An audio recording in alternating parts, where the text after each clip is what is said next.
Welcome, everybody, to the A Little Less Fear podcast. I'm your producer and host of the show, Dr. Lino Martinez. This is your motivational podcast of people's incredible journeys. Oh yeah, let's do this.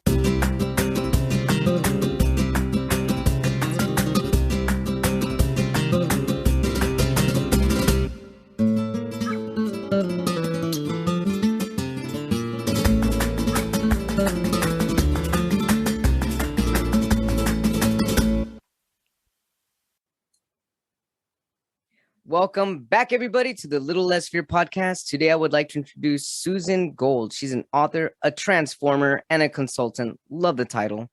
Navigating a ferociously challenging upbringing while bravely moving forward as an adult to face ingrained, outdated, and patriarchal programming head-on, Susan now shares a unique perspective in viewing life challenges as occasions for transformation.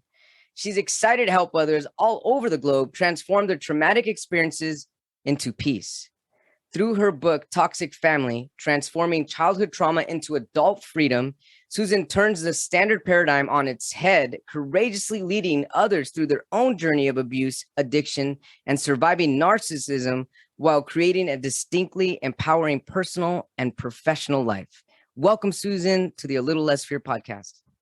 Oh my gosh, Dr. Martinez, that intro, the vibrancy with which you delivered. I mean, if it doesn't work out in teaching and inspiring and being an author, oh my gosh. Well, hey, it's your title. It's really your energy that you put into it. These are your words and I'm just interpreting it. So thank you so much for the interpretation, for your energy, and for being on my show. I really appreciate it. Oh, I'm so excited to be here. I was listening to a few episodes before I joined in, and you've had some amazing conversations. Amazing. Yes, I'm very blessed to be in alignment with incredible people, and you're in that alignment as well. So welcome. Thank you so much, Susan. This is a motivational podcast, and we talk about people's journeys. So let's talk about your journey. What brought you to where you are at today? It's a loaded question, but I know we've got time, so let's do this. Well, like a lot of us, I started out in a childhood home of chaos and drama. My dad is an astrophysicist, genius, but he had a little issue with alcohol. The cork on the bottle used to unpop at 7:30 a.m. and you'd hear glug, glug, glug, glug. And he had a womanizing issue. He was a narcissist. My mom was busy raising the 5 kids. She was waiting for her turn at education, but it didn't come. And what she did to soothe was to use food. So she was a compulsive overeater. And back then they prescribed diet pills, speed. Yes. As the remedy. And I didn't realize that until I was in my 20s. Oh my gosh, I was raised by a drunk and a speed freak. And I think also she may have had a mental health issue. Yeah, well, definitely. It's interesting that you bring that up because the class that I teach is drug use, and when the lecture that I gave last weekend was on, some of it was on like diet pills and stuff. Or is that coming up? Actually, that's this Sunday coming up. But we're discussing diet pills and how it became an addiction for a lot of people. And it still is all over the world, actually. And it's and you were in the middle of it. So how did you continue your journey being in the middle of it? And where were you in the childhood? There were 5 kids in your. I was smack in the middle of 5. I have an older brother, an older sister, 2 younger brothers. Each of us have a very different experience growing up in that household. And the most abuse was between my oldest brother and myself. He really, I mean, God bless him. His whole childhood is a blackout. That's how traumatic it was for him. Yeah, it was really tough. I'm not going to lie. My mother's could be so loving and kind, and the next moment be beating you till you're swirling and seeing brown. You just never knew when the violence was going to come. You just knew it was going to. And I just focused on using. I'm sorry to interrupt. Was that when she was using or when she wasn't using? Honestly, I am going to venture a guess that it was both. And that's why I think she had a disorder that was not treated. She would stare off into space often, and her personalities would flip on a dime. Mm-hmm. It is very common, Susan, for people to have personality or mood disorders and be using at the same time. It's actually pretty common. So how did you navigate through all that, especially being smack in the middle? I mean, that could be, I mean, that's challenging for anybody to go through, no matter where you're at, whether you're first in line or the last. But how did you continue? I was the peacemaker. I stayed mom as much as possible, and then I would try to glue everything back together. I try to be invisible. And perfectionism has been an incredible issue, lack of esteem and self-worth. But I knew I was different. I knew I didn't fit. I knew that very young. I knew I was in a chaotic and dysfunctional environment very young. I have memories going way, way back. It's kind of surprising to my other siblings. But I feel I was dropped there with intention and purpose. And I used to go outside and lay on the grass, sort of earthing before I even knew what that was. And then praying that they would help me escape, lift me up onto those clouds with you. How did I get in this circumstance? And you need to help me out. And I did the same with the night stars, the night sky. But I was very focused, and I used to watch Barbara Walters on my beanbag chair in my belly. And I was like, I'm going to go to New York and be like Barbara Walters. And ultimately, I did go there. And ultimately, I needed a little more income than I was making.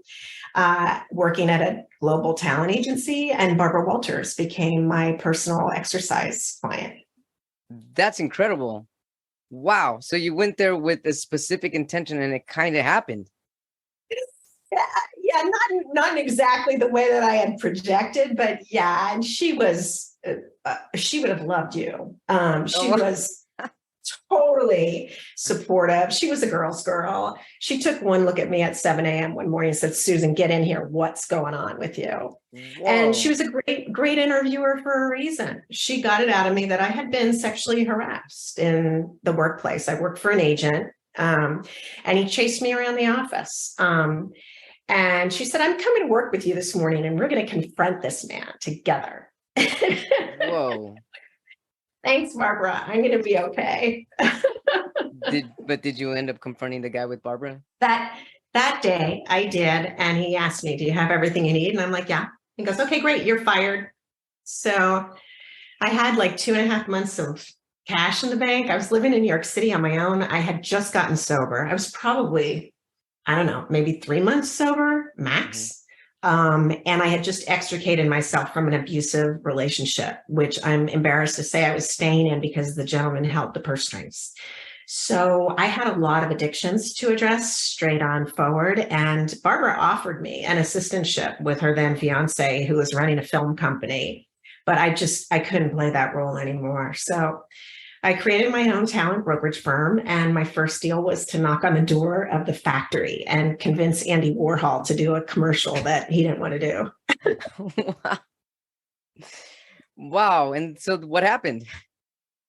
Well, I made a name for myself because I saw Andy's pugs. They were running around his studio while he was like madly penciling at this stand-up desk in the center of the studio space, which was like completely black, with the exception of this pin spotlight that was coming down and his platinum hair going in 17 directions.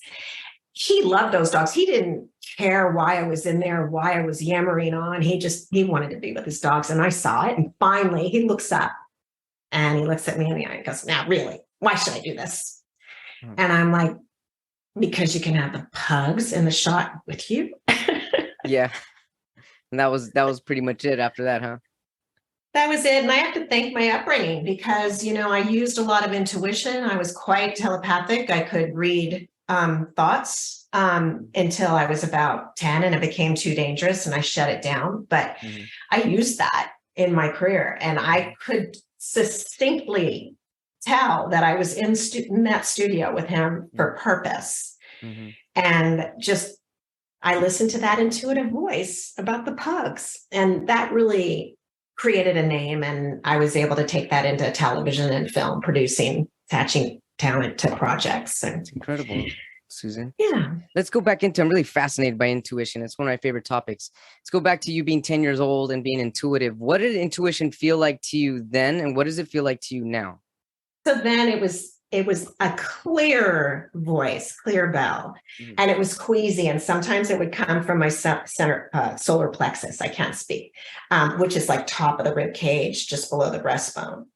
And then other times it would be almost like off on the corner, like coming from the right corner down. Oftentimes it would come when I was like nearing a traumatic trouble point.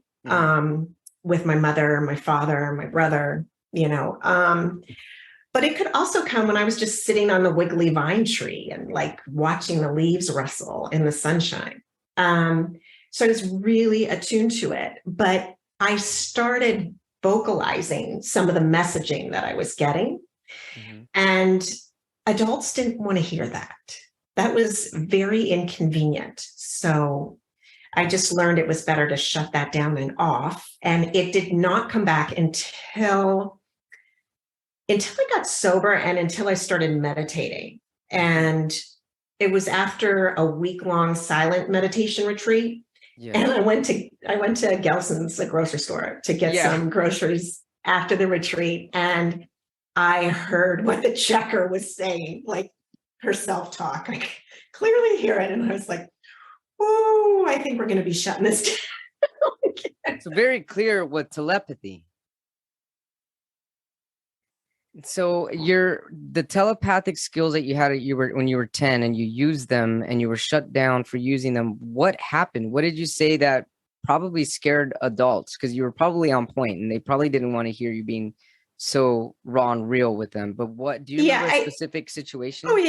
Oh yeah. So there was a woman whose husband was the basketball coach at the college where my father was teaching. And she had 2 sons, maybe more, but the oldest was henpecked and named after his father, her husband. And the youngest could do no wrong. The oldest was just treated brutally, just with ridicule. And I could hardly stand it. And I was standing at the bottom of the staircase. She was at the top, and I just laid into her. I was like, this is what's going on. You have to stop it. It's not okay for your sons, both of them, but particularly the oldest. And you have to clean up your issues with your husband. I was 10 years old, like laying this out. Wow. That's a 10-year-old saying that, and I can only imagine their eyes were kind of popping out, looking at you like, "What in the world? How do you know this?" She was stunned, speechless. Yes, I can imagine. So that's a really great example, and I can clearly see it and picture that. It's incredible. And you know what? I also see it. Some people feel it's a gift. Some people feel it's a natural talent. What do you feel intuition is? Is it a gift? Is it natural in all of us? Is it innate, or just some people are able to tap in a little more clear than others? What's your opinion on this? We all have it. I could probably sit with somebody that swears they don't have it. And I've met many people that don't feel that they're intuitive, right? Yeah, but like within 20 minutes of conversation, you can cite 3 examples of how their intuition really blossomed and helped them in their circumstance. Susan, but what's the difference between intuition and telepathy?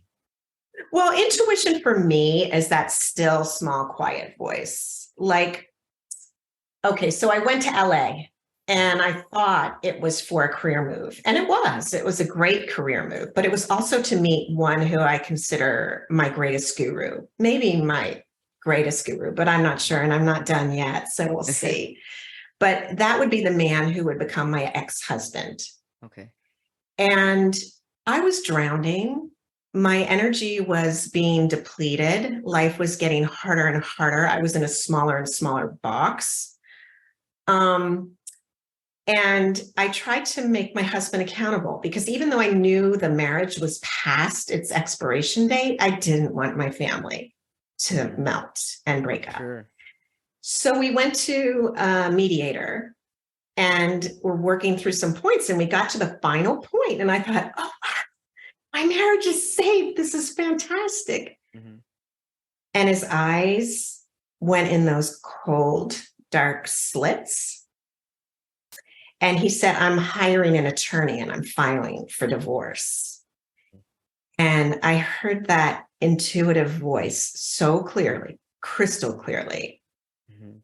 This is the universe doing for you what you cannot do for yourself. For yourself. Yes.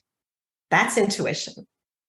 Oh, yes. Telepathy is, I know you had a burger and fries yesterday, even though you didn't want that burger and fries. And you thought about the wine, you went with the no alcohol beer, that kind of thing. That's telepathy. Like I just pick it up when I want to. I keep it turned off most of the time because it feels like I'm not really living life. It feels like I'm got some kind of cheat sheet and I really want to engage. I could really do it with my son who's 19. And I shut it down hard because I didn't want him to feel. He used to play with me when he was little. Mom, what am I thinking? And if I really let it out, he'd be like, whoa.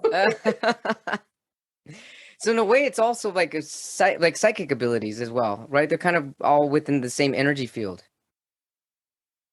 I'm not an expert. I only have my own experience. And I know that as my energies are ascending, as I'm getting clearer, as my heart is opening, as those layers the higher you vibrate. Yes. Your high vibrations are attracting the natural way of communicating the way our ancestors did thousands and thousands of years ago. That's amazing. That's beautiful. And people were communicating more intuitively and telepathically back then. I mean, if you think about it, cavemen, they were grunting, and they kind of knew what they knew what they needed and what they wanted simply by making sounds. So it's kind of like vibrating high helps you communicate with your highest self and helps you communicate with other people's highest self. That's amazing. That's beautiful. So tell us about your sobriety. Oh, that happened when I was 25. So I was like my dad.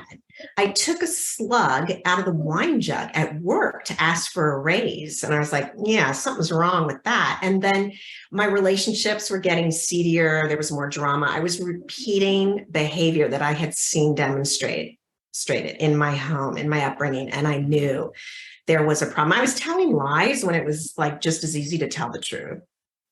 And so I got help and I was led to a therapist. I don't know how I got there, but immediately he started talking about how much do I drink? Is there alcoholism in my family? Does my father drink?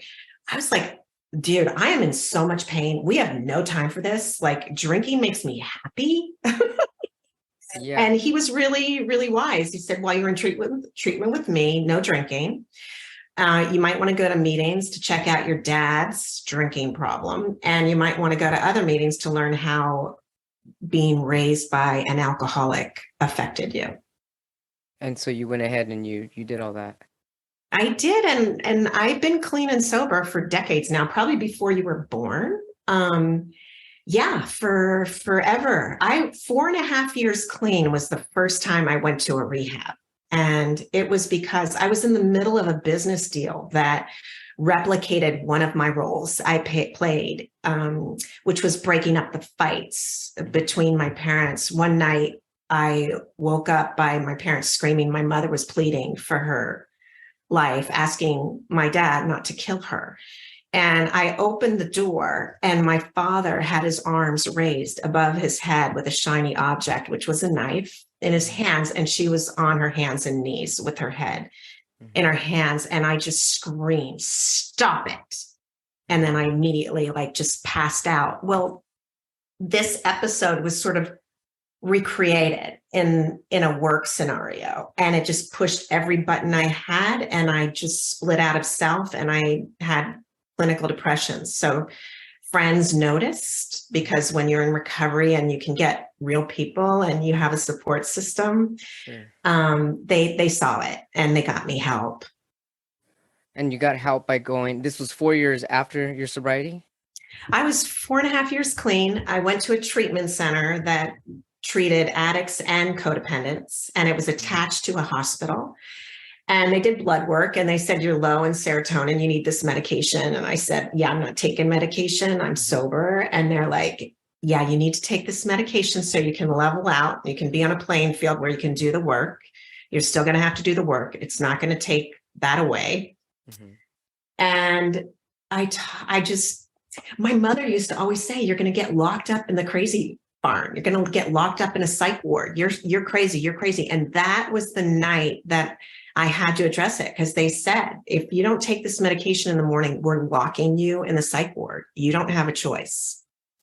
And so I prayed for a miracle. I asked Source for guidance, help me. And the next morning, this angelic little 17-year-old heroin addict, this was her like fourth rehab. It was so painful. She had beautiful curls. And she said to me, if you came to this treatment center and had the blood work done and they said, this is the medication, you have this issue, would you take it? Mm-hmm. And I was like, yeah, I would take it. So I took the medication that morning, and it was actually a decade of learning what clinical depression was, how depression came on, how it affected me. And I was off and on medication for 10 years until I learned the signs, and I haven't used it in decades. Yeah. Mm-mm. So you overcame it. I don't know if that's possible, but when I went through that divorce, the last 2 months got really intense because my ex really knew the jig was up, like he couldn't bully me and this was really going to happen. And I got suicidal with guilt and shame. And so I set up a friend for every day of the week and committed to calling them. And if I felt suicidal, committed to calling the next person if they didn't pick up the phone. And that's what got me through the last 2 months. How did you get that idea to be calling a friend and to set that up? That's empowering, actually. Well, you can use it if it helps. Anybody can use that tool if it helps them. I'm not sure where it came from, but I knew I needed support. I needed to be accountable. You know what? I think it came from that treatment center, because when I first arrived, I used to have to go to the front desk and like give them a level on my suicide urges. You know, what's your level between 1 and 10 now? And I think because I had to be accountable like that, and I knew that I was in trouble, having gone through depression, I knew I was in trouble. And I didn't want to go to the point where I couldn't work with the trouble, that it was a tsunami. So I knew I needed help and support, and I just surrounded myself with support in that way. That's excellent. And so you started to call your friends once a week, and they started to uplift you. How did that process happen? Yeah, it was a friend assigned to a Sunday and another to a Monday and Tuesday. And if they were not available, like if I didn't get a hold of them, I commit, and I was suicidal and I needed to talk, I would commit to call the next friend on the list and continue to call until I got somebody live, because I knew connection, human connection, is really important. It's extremely important. Connection is one of the biggest reasons why a lot of people are depressed and suicidal, because they feel the lack of connection. You did the incredible, empowering thing to lift yourself up out of that low vibration. That's really amazing, Susan. And how long did it take for you to continue on this, calling your friends, and what did they tell you? I mean, were you just telling them, hey, I'm still feeling like this, or these are my thoughts, and did they just try to encourage you out of it, or did they invite you out? What happened? It would be a mix. It would be a mix of things. They would talk with me about, experiences they had. They would invite me over. They would ask if they could come and visit me. It just depended on the incident, but it was amazing to have 7 different people that were willing to do that. Yeah. 7 is a holy number. It sounds like you had some angels on your team right there. That's amazing. Oh my gosh, so many angels around me everywhere. I feel them. For real. For real. That's beautiful. So that's amazing. So when did you start to become a transformation consultant? I mean, when did you actually start having clients and to live in your full awesomeness that you are right now? So that's why I think my ex-husband is one of my biggest gurus. He really taught me my power, my strength authentically, like who I am. Painful, but so important. I was hiding, and for no reason. Everyone thought, oh, you're so accomplished. You're so capable. And I just was so codependent for my sense of worth and value. So he taught me how to step up and out of that scenario. It was a bloody way to trudge that road, but That's what I learned. And then it's just been a slow evolutionary process. Again, listening to that voice of intuition, just like my move. You don't belong in the city anymore. It's too loud here. This is really bothering your central nervous system. It's time to expand. It's time to explore. I'm like, shush. And an Irish seer in 2007 told me I had a book to write. And I was like, oh, let's kick that under the carpet real fast. And then two other intuitives back to back told me I had books to write. And one told me I had 3 to write. So I finally surrendered on that. And once I started writing the book and the pieces started coming together, I was like, wow, yeah, like I've lived through a lot of stuff, child abuse and sexual abuse and alcoholism, addiction, clinical depression, overuse of endurance sport, like single mom, divorcing a narcissist or one I'm perceived to be a narcissist. And, just the entertainment industry and how I became a producer and how I've navigated my work life. Yeah, I do have some things like that I could share that could actually be helpful to somebody else. And it's been a pretty interesting ride personally and professionally. And so it was hard to get that draft, but like I spent 15 minutes a day at the computer, whether I had something to write or not. And I wouldn't recommend it. That was my old bulldog producer chick, like coming out in spades. But, I had a manuscript after a year, and a wise friend said, okay, take another walk through that manuscript and write it from little Susie's point of view.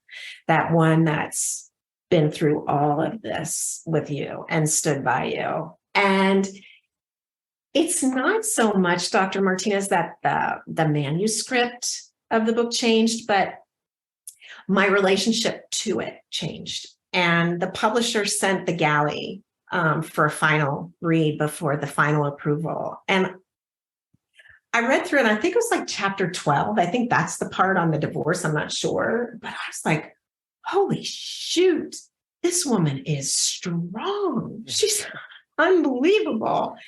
And just that had me gobsmacked. And also I put together a little workbook in the appendix because it's exercises that have helped me. I don't know, maybe that line up 7 friends and call them every day is in the workbook. I'm not sure, but if it's not, it should be.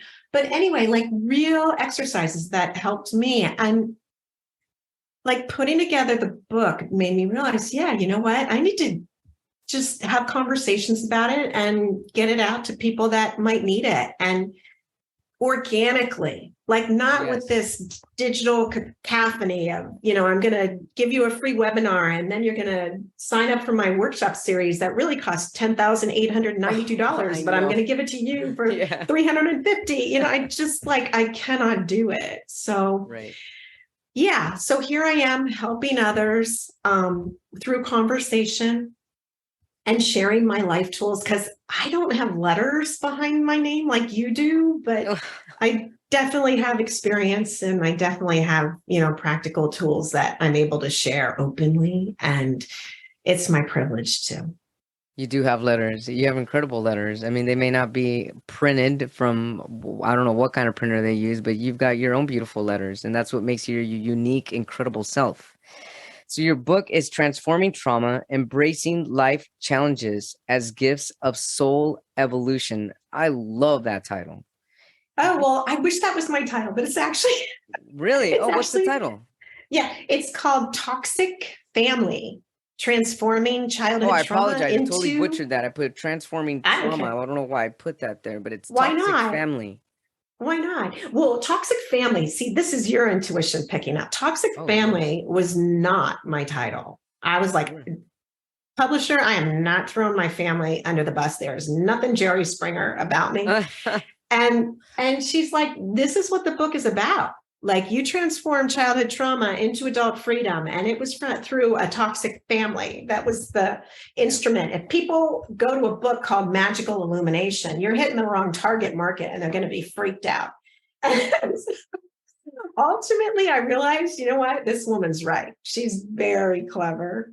And I think, toxic family just A lot of us have it, right? And Oh, yeah, it's a taboo conversation, and it's time to have the conversation. it And is. I love my family, and they're all doing the best they could. I mean, my father came from a twisted upbringing. My mother came from horrendous abuse that was not treated. Mhm. They did beautifully playing these roles. And I really believe my challenges and my challengers are my gifts of soul evolution as I trudge this nasty road on earth. It's a freaking rough schoolroom, but it is one of such incredible brilliance for really evolving. Okay, I'm not going to butcher it. Toxic Family. The title of your book is Toxic Family: Transforming Childhood Trauma into Adult Freedom. I love you, Dr. Martinez. I It's love you okay. too, Susan Gold. So, what is the biggest takeaway with your book? The biggest takeaway for people that will read the book is that there's so much hope and there's so much help, but it's also the ebullient belief that you can walk through what you have find life has brought you, and you can see it from a very unique point of view. Absolutely. When you go, let's go back to when you were writing the book. You mentioned that you had to go back and rewrite the manuscript or edit, and in little Susie's point of view. How was that different with Big Susie's point of view? What was the difference? Big Susie's very driven, very focused, very methodical. Like, as a producer, you come in at 7:30 a.m. and by 1:30, you have to have multiple ethnicities with differing points of view on set, ready and primed to talk about the issue. This is, if you're working in television news, which I don't wish on anyone. But little Susie has been, she's the emotional beacon within that I feel has been misunderstood and shut down and told to sit in the corner and be quiet, and has never been or hardly ever been acknowledged and brought awareness to with love and kindness and thanks. And so, writing it in little Susie's point of view, you had to write it more in a third person, or just step back and bring yourself back into that childhood experience. Yeah. And really allow it to breathe and give it space and give it respect. So not just trudge through it Okay. and move through it. Mhm. And you've done this in therapy and you've done it with this modality and that modality and blah, blah. No, this was what really happened. And I was really frightened, and I was really scared, and I was really hurt, or I was really joyful, or I was really mesmerized by the magic that was happening. Mhm. All that comes from little Susie. And I She's can a truth also, teller. oh yeah, most kids are. I mean, most little us, little former us is the truth teller, the truth seer, the truth feeler. And when you wrote it, when you went back to write it in little Susie's eyes, did you feel more of a healing? Did you feel a little more healed? There was a soothing that went on, that all of this finally made sense. All the strands became the brocade. They became the beautiful tapestry that this story has been. And it became not just a life experience, but it became a legacy. So what I'm feeling from this is that when you were able to tap into little Susie's point of view, it was written more in the eyes of love and acceptance of what it was and how it all happened, rather than writing it in Big Susie's point of view, which is more methodological and kind of more hard. You kind of brought it more into a softer point of view, therefore making it more easy to connect with the world around you and other people. You said it perfectly.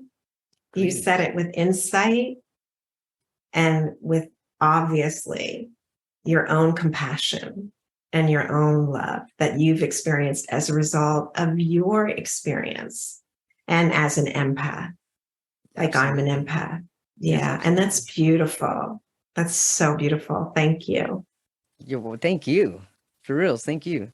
So speaking of that, what is compassion coming from your experience, and what is an empath coming from your experience? Well, an empath, from my experience, is one who can really feel the emotions of others. Okay. So it's not, it's like someone can tell me a story, but I can read more deeply into that story and really feel it in the cells of my being. Uh-huh. And I've had to learn boundaries as a result. It's been Yes. very important. And empaths are very attracted or attractive to narcissists. So the exact flip side, the opposite. So empaths will give, give, give. And being attracted to the narcissist, that's because that is, I'm assuming that happens when empaths are not fully self-aware and don't have Yeah. the boundaries, because once you actually Yeah. have the boundaries, then narcissists are not able to cross those boundaries. They cannot penetrate. And that's what I learned, as a result of my own marriage dissolving. And it took probably 7 years of creating some real hard boundaries. But yeah, now I can spot a narcissist like boom. Oh yeah, I can imagine. I can definitely imagine that. And so, what is the difference between being empathetic and being compassionate? So compassion for me is, it comes from my heart space, Mm-hmm. and it's really a gentle pouring of, like a salve, a soothing salve Okay. that I can feel in my heart, but it also radiates to the other person. So that to me is compassion. I love that. So yes, so compassion, having compassion radiates to the other person, whereas if you're an empath, it's all you soaking it in. Sucking it in, yeah. One way. Yeah. Yeah. It's a really great way, and I can clearly feel that as well. Thank you for that explanation. So this has really been, oh, one more thing. You mentioned something in the very beginning of this interview where when you were a child, you had experienced what was called earthing, as an EARTHING. I know what earthing is, but for the people that are listening for the first time, what is earthing, and are you practicing earthing now? So you probably have noticed your pets doing it. Dogs love to go outside in the grass and lay down and, roll in the mud. So Right. earthing for me is sitting or standing, usually barefoot, not with a rubber kind of sole on, unless that's all you can do. But really getting in touch on a physical level Yes. with the earth, with the ground, with the grass, with the rock. Like, how you go to the beach and you put your feet in the water, or, even just sitting in a stand, and you just feel so much better at the end of the day. You feel well, that's earthing to me. Yes. And just to go a little deeper, we're electromagnetic humans, and we are living an electromagnetic life. In order for us to get magnetized and get charged, we need that earth energy, which is why it feels so good. And that's why it feels so vibrant walking barefoot. And that's why little kids, you see them with their shoes off, running around all the time. They already know this stuff. And they don't mind getting their with feet dirty. No, and same thing with the sun. I think we've been trained the wrong way. I think the sun is imperative. I think Definitely. A little sun, no block is is a good thing, because I think that it has information and messaging. It does. And it actually does also to our eyes. A lot of people are wearing sunglasses, and it's actually blocking a lot of the stuff that our brain needs, these messages, like just in order to adapt and to be able to see the more the physicality all around us. We need these messages. But I mean, obviously everything in moderation. You don't want to overdo it or keep staring at the sun, but we need this light to be reflecting in our entities. It's really beautiful for growth and expansion, definitely. Susan, where can our viewers, our watchers, our listeners find you and your book? Yeah, just go to susangold.us. That's Susan. That's www.susangold.us. Thank you so much for being on A Little Less Fear podcast. Keep sharing your light. Keep sharing your story. It's definitely inspiring. You went through this for a reason, and sharing your story is going to uplift other people. I can guarantee that you've uplifted me. You've given me your energy, and I wish you and all of your loved ones an incredible life. Thank you so much for sharing your love. I really appreciate it. It's been a gift to be here with you. Thank you. Absolutely. A beautiful gift. Thank you. Take care now. Thank you all so much for tuning in to the Dr. Lino Show, A Little Less Fear podcast. If you'd like to get a hold of me, you can do so by sending me an email at a little less fear at gmail.com or through an inquiry from my website at www.alittlelessfear.com, where you will always find information on where to get my book. You can get my book on Amazon and Amazon paperback version, Kindle or Kindle Unlimited.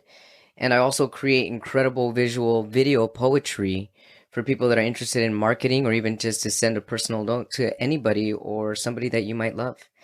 So yeah, check it out. I love it. Poetry is my passion, one of my other passions, aside from doing what I do right now, which is giving you all the motivation that you need to keep growing, to keep motivating people, motivating yourself, and to keep expanding. I love you all so much. Have a blessed day and take care. Rock on.